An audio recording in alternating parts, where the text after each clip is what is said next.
My name is Sam Budd. I am the CEO of Buddy Media Group. We are a social activations agency, but I think what makes us really unique and why I'm so passionate about this topic today is that almost all of our campaigns and ideation is around purpose-built campaigns that actually deeply impact and support people to do better. I feel very, very honoured to have 4 incredible panellists here today. And so before we kind of jump into the general overview of everything, Andrew, do you want to introduce yourself and tell us? Hi everyone, my name is Andrew Fox. I head up our digital marketing and paid media at Aviva. So that covers all of our general insurance, pensions, wealth, retirement, health and life insurance products. Gemma. And I'm Gemma Clark. I'm the head of content and social at Evolve You. We are a women's fitness app and have a community of over 100,000 women who we're kind of encouraging to have movement and confidence in the gym. Hi everyone, I'm Jess Jones. I'm a motivational speaker, content creator and author, and probably the toughest job of all, I am a mum of 4. Thank you. So, Wow. this is on. My name's Dan Wright. I'm headmaster of the London Oratory School, which is down in West London, right next to Chelsea. It's a school for 1,400 children aged 7 to about 18, and we've got about 170 staff aged up to 70, so there's a lot of generations there. And yeah, we've got girls in the sixth form, so it's a boys' school with girls in the sixth form. Building the panel, I wanted to make sure when we're thinking about mental health, wealth, resilience, all of these coping strategies that we need to apply, there's actually different moments throughout our career and our journey that we need to apply to. And so obviously with Dan, it's so interesting for me what's going on with the mental health issues at schools right now. It'd be really interesting to give a bit of a feedback around what you're seeing, why it's happening, and also what it is that we potentially need to consider to make effective change in the future. Sure, thanks for that. So I've been in education now for 25 years, so probably older, longer than many of you in the room. So my 25 years, I guess some of you here aren't 25.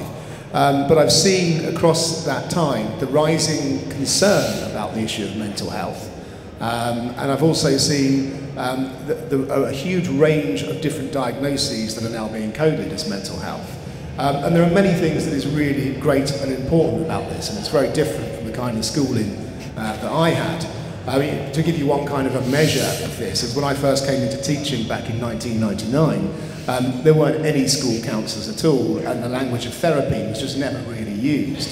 And now I walk away from school this morning to come here, where we have a whole team of counsellors. We have a pastoral team who's trained in how to give therapeutic support, and we have a whole range of other things alongside that as well. But the kinds of problems that we're seeing actually link into what was going on in the speech before. A lot of that we see. I mean, when you're in the school, you see a lot of the kind of social movements will flow through a school. We've been seeing the Me Too movement flow from the school. We've seen big questions about what it means to be a man, to be a boy. I've seen the influence and the rise, in fact, the negative rise of social media flowing from schools, certainly in the last 10 years, I would say, which really intensified during COVID. I've seen across my experience in 5 schools the radicalisation rabbit holes that kids can fall down.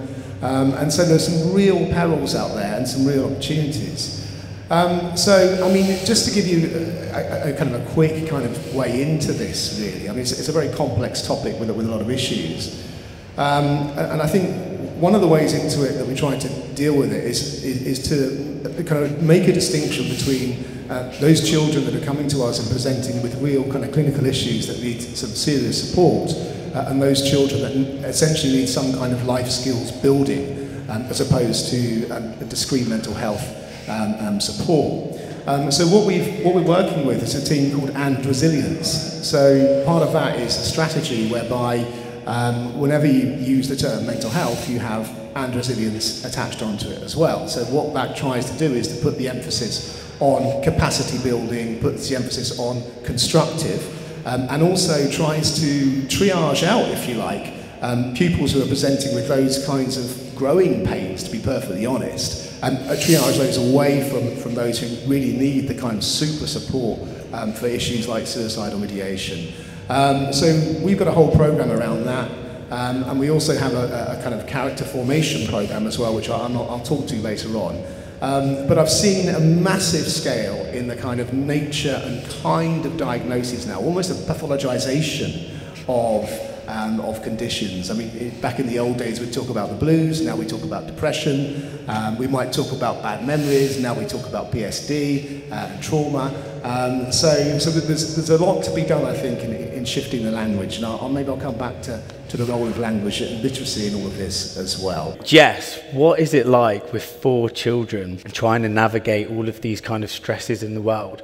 You know, have you noticed a difference? Have you had to apply different, processes or approaches to kind of help your children deal, with these kind of mental health and stress challenges? Yeah, chaos is the best word. Chaos. To describe having 4 kids. So my kids are 4 completely different ages, but they're also 4 very different children. And I think people have to understand the approach you take for each child, for each person, for each creator, whoever is going to be completely different. So my eldest daughter is a preteen.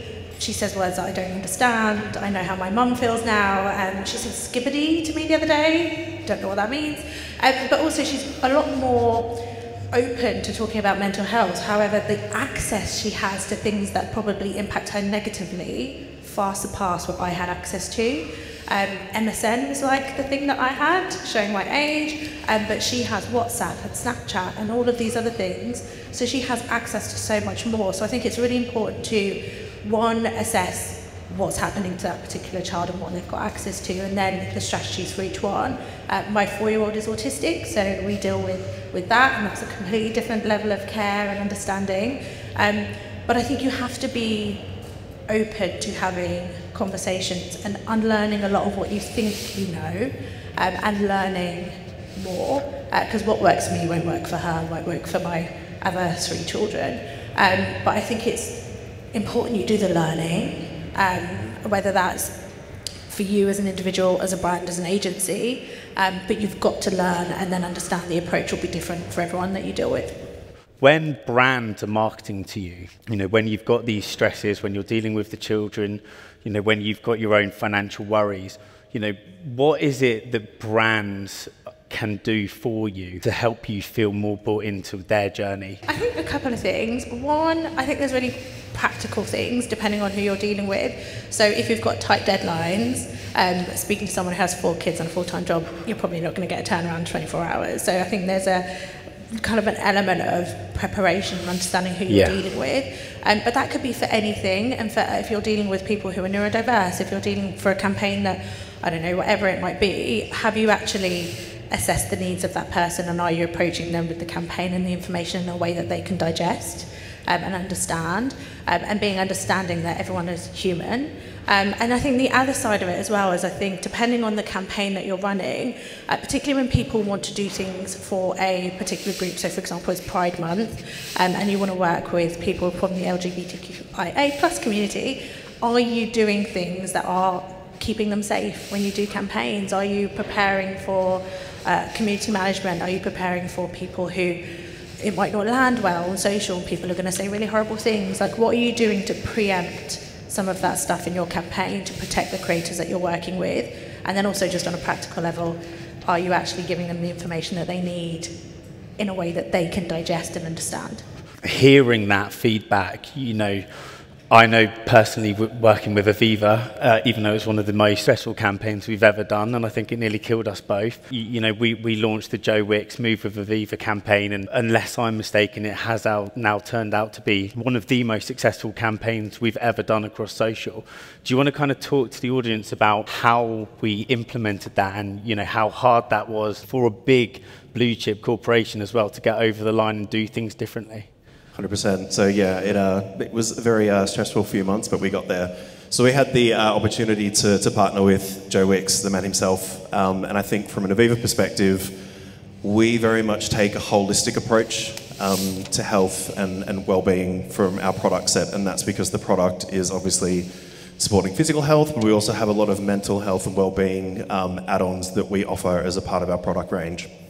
And so for us, it was around how do we meet our consumers where they're at and make it super accessible for anyone to join in this campaign. And the whole premise was move 10 minutes a day in the month of April with the Move with Aviva challenge. And we partnered with Strava and knowing that they're traditionally more of an endurance platform and very much leaning more into being much more accessible and helping people track and just move on the daily, knowing that partnering with Joe and his ethos around getting people just to start something and Aviva being a part of that journey for people to be able to start something with us and be a part of that journey. And I think touching on to what Jess said, we made sure that when we're looking at this, not just as a single influencer or ambassador, but how do we start to tap in and make it accessible for a range of different customers, from youth all the way up to busy working mums, and made sure that we had influencers that we were working with and creating content that was demonstrating to a whole range of different niches. We made sure that 10 minutes of mindfulness was in there. We had yoga, we had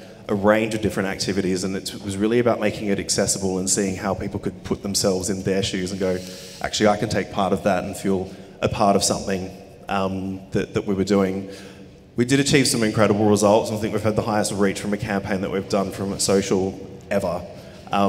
It was a lot of internal education, and I think from brand sides, speaking with agencies and taking Buddy on the journey and educating how we had to approach this internally, making sure we were getting the right sign-offs, but also that we were being really inclusive with how we were going to market. And we went backwards and forwards with different content creators, backwards and forwards on different ways on how we'd bring this to life. And it actually ended up being not only a social campaign for customers, but more consumers in general for the UK. It actually then, we launched it internally for our staff as well, and not just for our direct consumers, but also for intermediated and brokers as well. So it ended up being a real 360 campaign that was born out of social. And I think the core to that, and I'll keep coming back to it, was that we wanted to make sure that we were being relevant and relatable, because if we weren't, it wouldn't have been as successful. Being Evolve You, so predominantly we're obviously marketing more towards women, in particular young women, and we have a huge kind of job to do in terms of education and ensuring that women are feeling empowered from the content that we're putting out, the campaigns that we're promoting. And for those that don't know, Evolve You was kind of founded initially by Chrissy Chella, who's one of the sort of OG fitness influencers of her time, now extremely successful businesswoman with 2 companies, Honor Active and Evolve You. But initially she was of that generation of the really hard marketing of no days off and being able to work out in the gym for 5 hours a day, etc., and promoting. And I think she herself would say that we've had to adapt over time to ensure that we are being a bit more authentic and realistic with the message that we're putting out. So, we're 5 years, 6 years into our business now, but from the beginning it was actually called Tone and Sculpt, which is kind of, you can understand why we've sort of shifted to have a bit more of a holistic approach to who we are as a brand and who we are as a company, because Tone and Sculpt obviously directly relates to what you look like and what your body should maybe look like, and that just isn't where the direction that they wanted to go in. So I think even as a brand, you have that duty, like you say, to, excuse the pun, but evolve and make sure that you are marketing to the right people. I'm again showing my age here, but of the time where Heat magazine was doing Circle of Shame and highlighting women's bodies on the beach in such an awful way, and we have such a duty, to your point, Jess, of like the access online and what young girls are seeing and how they're being represented, and the access to Photoshop bodies and all the rest of it. So between Chrissy's channels, our own channels, there's probably like 7 million, an audience of 7 million, 90% women looking at the content that we're putting out every single day, along with all of the rest of the stuff in the world that other influencers and brands are putting out. So yeah, I think being aware of the impact that you have on people's minds, their bodies, and all of that is just super important, and it's like the core of what we do daily as a brand. A question really for Dan. Have you noticed that providing a support framework and structure for your staff has actually helped have greater impact for the students at your school? And again, kind of in general, do you feel, Jess, I think you are the head of people as well? Yeah, so I'm head of people and culture, on top of 4 kids, for Perfect. a social media agency. So I have a little bit of experience with it. Yeah, so I think from both of you, it would be really interesting, because I think one of the biggest developments for us working with Aviva was having to navigate the crazy dynamic that is a blue chip company, but also there was different stresses, personalities, you know, people were just completely misaligned in terms of who they are, even though they were working together in one unit. And I think at times I definitely felt for Buddy, and actually we've ended up hiring a resilience coach that's come into Buddy, because I think it's so important to improve the way that you communicate as a team and improve the way that you figure out how to set boundaries as individuals, because ultimately you will have a collective you know, improvement in happiness, retention. It would be really interesting, particularly for your teachers, if you've seen a noticeable improvement in the students' behaviour. Yeah, I think it's a great question, and I think it's something we take very seriously. I think you've got to educate the educators at the end of the day. And, you know, we've got a staff body, so about 170 on the staff, as I mentioned, and they range in age from 23 to 70. So you've got a real intergenerational kind of conversation that's there. But then you've got a shared language that you need to have, and a shared set of concepts. Well, we have that shared set of concepts and that shared language, and we have that because we are a brand. We are a distinctive kind of school. Now, I can tell you just very quickly what our kind of brand is, and this gives you some kind of insight into what the mission and purpose of what we try and achieve as a school is. So, okay, we get great results, but there's a lot of other stuff that goes on as well, and that's kind of like the icing on the cake.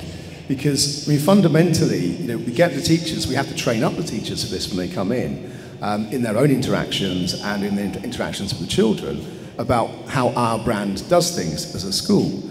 So we focus on the moral and the civic virtues in building those in children, and in members of staff have to model those particular moral and civic virtues in how they interact with the children and how they interact with each other as well. So straight away you're onto a kind of like character formation program that you are sort of modeling and you're learning and you're sort of delivering as well at the same time. And then the second thing we have as well, obviously, you know, we are a Catholic school, but I would say that something that we would all accept, whether we're of faith or not, is the spiritual dimension. And I think what we try and keep the emphasis on in the school is the aesthetic dimension, and that's where the language about mindfulness is coming in. But I would take that broader to talk about a sense of wonder, about awe, about self-transcendence, about spirituality, and take those seriously and try and support our staff in taking it seriously in their lives as well. And of course, when they come to us, they know what the brand is, and that's what they're signing up to. I think the third thing I would say as well is that a school is a community. There's like a kind of parent in bricks, really. You know, how those interactions take place across a community needs a very clear set of concepts and a clear set of framework and a shared language with a clear vision. And that shared language we drive straight out of the whole kind of virtue, character formation, mental health and resilience. So there's a wider sense of why we are there. We are not just there, the children don't come there just to learn a few things and then go and get a top job or whatever it is, or some kind of job. They come there to be formed as people, and we do that in partnership with families, with the parents around us.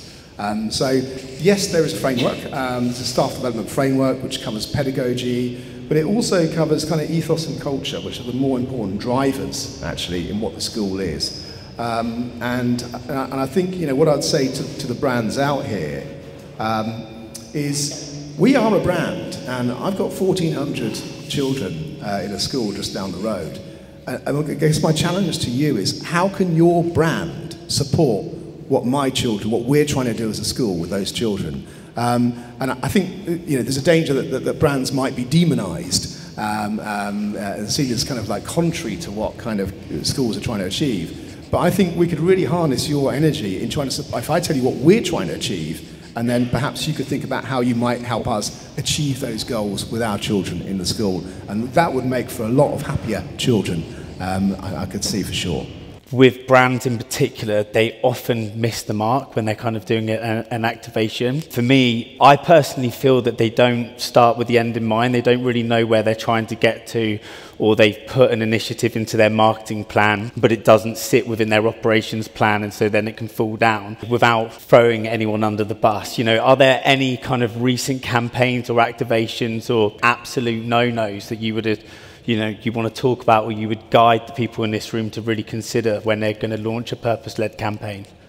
Well, I don't know if anyone was in the room earlier with the lady talking about the latest Bumble campaign and how that just kind of didn't hit the mark, and that was purely because they weren't listening to the audience. And not going to throw anyone under the bus, but I guess from a brand perspective of Evolve You, it's, just like we said, listening to what your audience wants and almost like not overthinking it. I think sometimes you get caught up in wanting to do these cool campaigns with big budgets, with all bells and whistles, but actually one of our most popular campaigns this year was for International Women's Day. We literally booked out a tiny little studio in Shoreditch, had a backdrop, and we brought our founder along with her little niece. We brought one of our trainers along with her mum.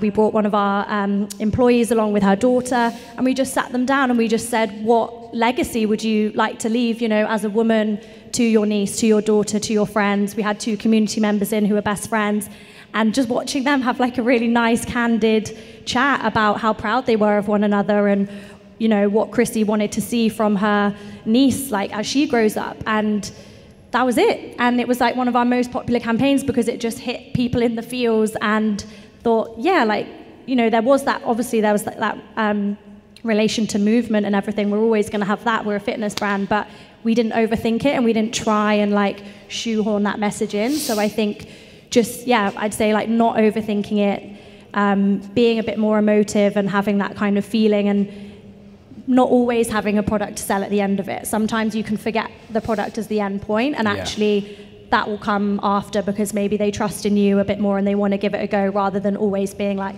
sell, buy from us. Yeah, I think Andrew's, you're about to jump straight in there, aren't you? Of course. So I think, customer insight.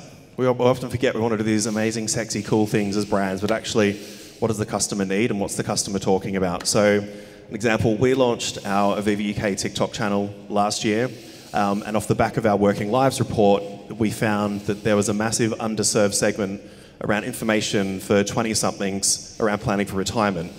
Now I can hear everyone groan and I see the eyes roll, right? So, God, I don't want to think about that. But actually, by 2050, it'll be the most underserved segment. And it's like, okay, well, us as a big brand and leading in financial services actually need to start taking a stand and start doing something from the ground up to start to, create and pepper through relevant content that's, bite-sizable chunks people can take away and actually start to be part of the conversation and be thought-provoking versus preaching and going, you need to do this, you need to do that. So I think just picking up what Gemma said around, meeting your customers where you are, but also being a part of that conversation. We could have gone and done a massive campaign, but actually we want to be a part of those conversations in the platforms that are already happening.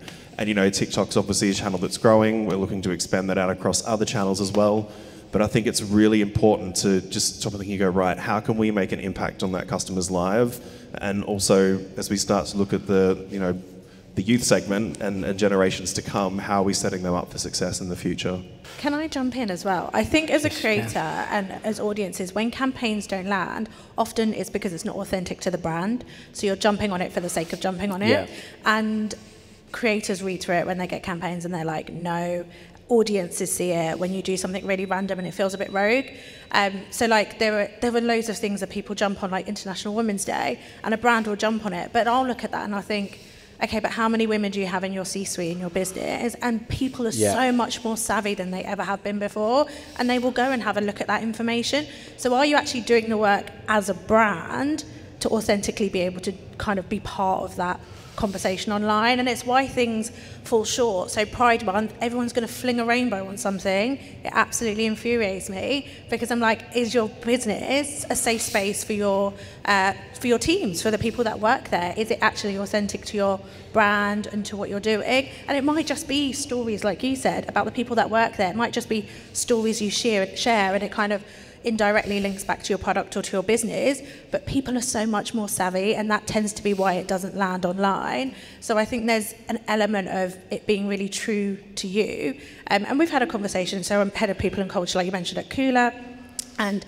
it's Pride Month and we wanted to do some really fun things, and I feel really confident that we can do that as an agency really proudly because I know we do the work as a business, and we've got some really great initiatives. We've got a trans equality policy. We talk about it really freely. We celebrate all of our LGBTQIA plus employees all year round. So I feel confident that we can do this in Pride Month, whereas other brands maybe don't do that.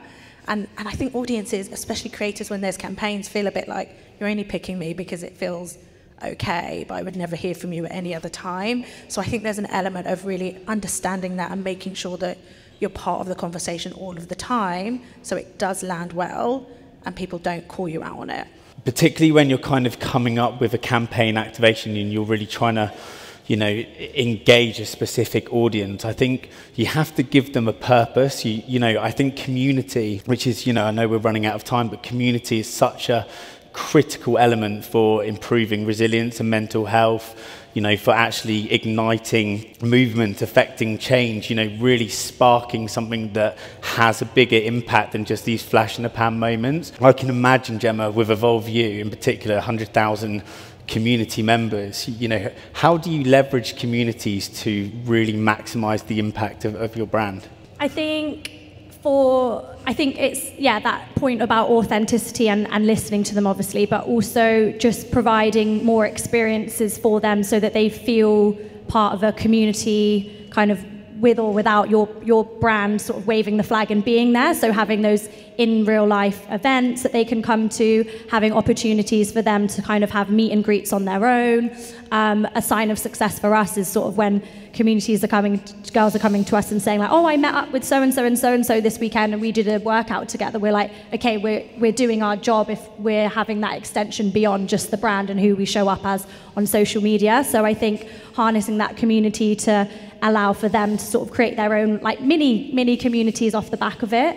I think as well, just another thing that we do from the inside is our customer experience team is all kind of, they're real people responding to everyone that's coming in, and it's not just you're getting a response from a bot, like we're actually able to answer questions and give them advice and tips, which I think really stresses how much we want to try and care about the community. We're not just going to palm them off and say, you should try this, have you answered this FAQ? Like, obviously there's elements of that somewhere, but on the whole, we want to really try and understand who our customer is and answer what their needs are and point them in the right direction for what they're kind of trying to achieve. So that's probably from the inside out. But yeah, we love to have those real life events when we can and really get to gauge an understanding of who our audience are. You know, one of the goals of this talk is not just to kind of raise awareness and, you know, challenge everyone when they're coming up with their marketing activities or at home with their families or around their friends to really think about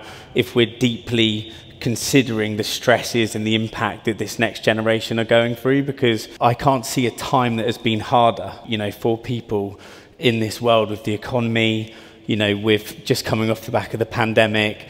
You know, there are so many different elements that we create stress for this next generation. And I think whilst it's important to think about that, it is also important to think about, as marketeers, you know, we have a duty, and a responsibility. And yes, people can burn us to the ground at times for getting things wrong. And I definitely think that needs to be addressed. But we also have the power to do some of the most impactful movements globally, right? And I don't think that we champion ourselves or give ourselves the credit that we deserve. So my kind of lasting comments before I give it to the guys is, this works from a brand perspective to actually drive impact and sales. And I would suggest that when you're looking to do this, think about the outcomes that you want to get to. Use data to back everything. If you do not understand your audience, how can you possibly expect the audience to understand your brand? And I feel that there are so many missteps where we haven't taken the time to go slow to go fast. So that would be something that I would really implore you guys to do. With the last few minutes, what are the 2 key principles you want to share with this wonderful audience today to take away? So I think I said it before, but I think one is just be authentic. People are going to see through it if you're not authentic, and sorry, I know I've probably just stolen Jess's point here. But also meet your consumers where they're at.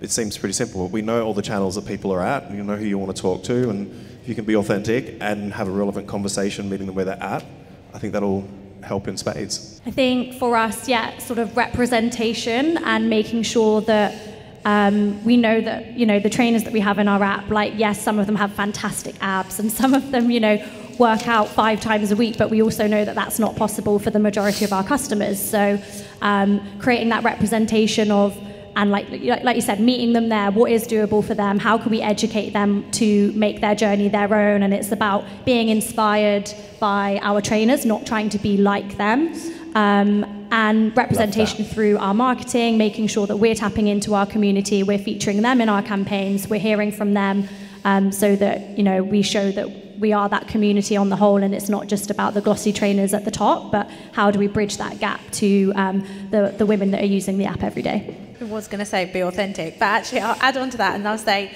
if you're working with creators, to create more authenticity, look at working with them long term. I think it really helps land with their audience and yours as a brand, because it doesn't become just this one-off thing that they talk about and then never talk about again. So I think it really does help land the message, whether it's about a product or just brand awareness. I think that long-term partnership really does actually help give that message authentically for a long period of time.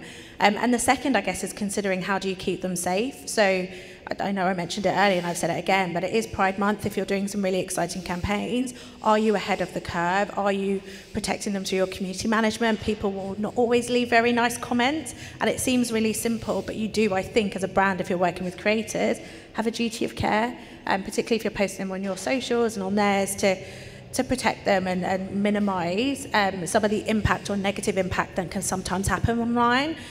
So I think that'd be my two things, those longer term partnerships, so it lands better, and the other thing is making sure you're kind of taking that step to protect them when you are working with them. Love that. Dan. Last one for me, thank you. CSR. Just two things I would say to focus on. Number one, never forget the moral purpose of your brand and how that plays out for young kids. If you do have a product that you are selling to young children, they will pick up on it, and it will affect how they behave and how they interact, both for the positive and for the negative. So number one, never forget that moral purpose. And number two, I would say, is there is a lot of confusion societally at the moment, and in ambient culture as well, about concepts of masculinity and concepts of femininity. So anything you can do on the positive side of that would really help out a lot of children in a lot of schools. That's what I would say. Amazing. Well, look, thank you very much, guys.